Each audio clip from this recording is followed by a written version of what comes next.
Mark 4.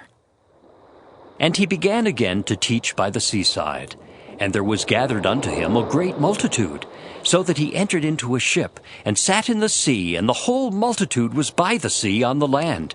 And he taught them many things by parables, and said unto them in his doctrine, Hearken, behold, there went out a sower to sow. And it came to pass, as he sowed, some fell by the wayside, and the fowls of the air came and devoured it up. And some fell on stony ground, where it had not much earth, and immediately it sprang up, because it had no depth of earth. But when the sun was up, it was scorched, and because it had no root, it withered away. And some fell among thorns, and the thorns grew up and choked it, and it yielded no fruit. And other fell on good ground, and did yield fruit that sprang up and increased and brought forth, some 30, and some 60, and some 100.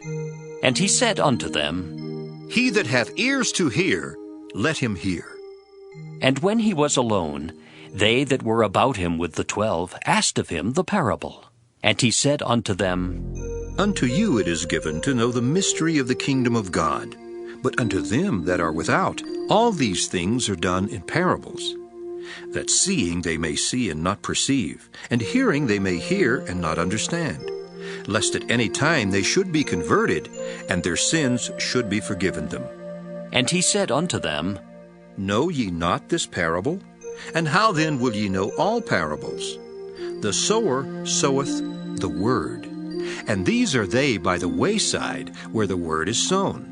But when they have heard, Satan cometh immediately and taketh away the word that was sown in their hearts. And these are they likewise which are sown on stony ground, who, when they have heard the word, immediately receive it with gladness, and have no root in themselves, and so endure but for a time.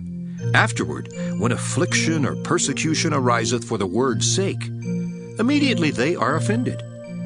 And these are they which are sown among thorns, such as hear the word, and the cares of this world, and the deceitfulness of riches, and the lusts of other things entering in, choke the word, and it becometh unfruitful.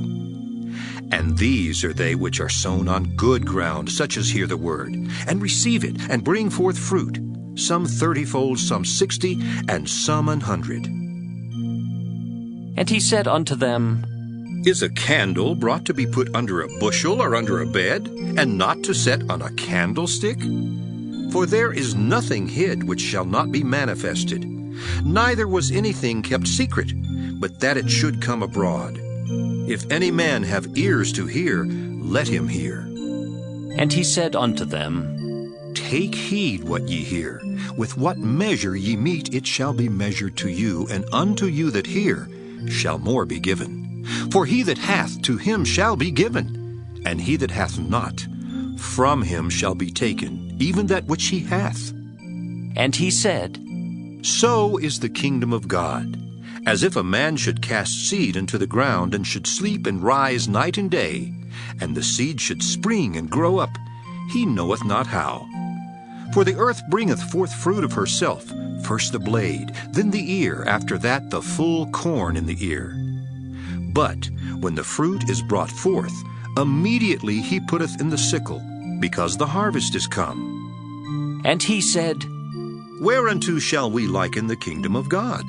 Or with what comparison shall we compare it? It is like a grain of mustard seed, which when it is sown in the earth is less than all the seeds that be in the earth. But when it is sown, it groweth up, and becometh greater than all herbs, and shooteth out great branches, so that the fowls of the air may lodge under the shadow of it.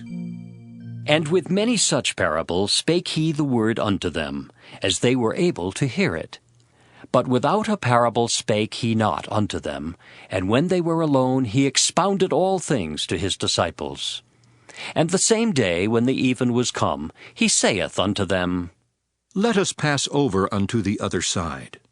And when they had sent away the multitude, they took him, even as he was, in the ship. And there were also with him other little ships.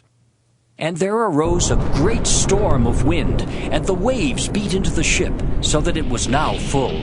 And he was in the hinder part of the ship, asleep on a pillow. And they awake him, and say unto him, Master, carest thou not that we perish? And he arose and rebuked the wind, and said unto the sea, Peace, be still. And the wind ceased, and there was a great calm. And he said unto them, Why are ye so fearful? How is it that ye have no faith?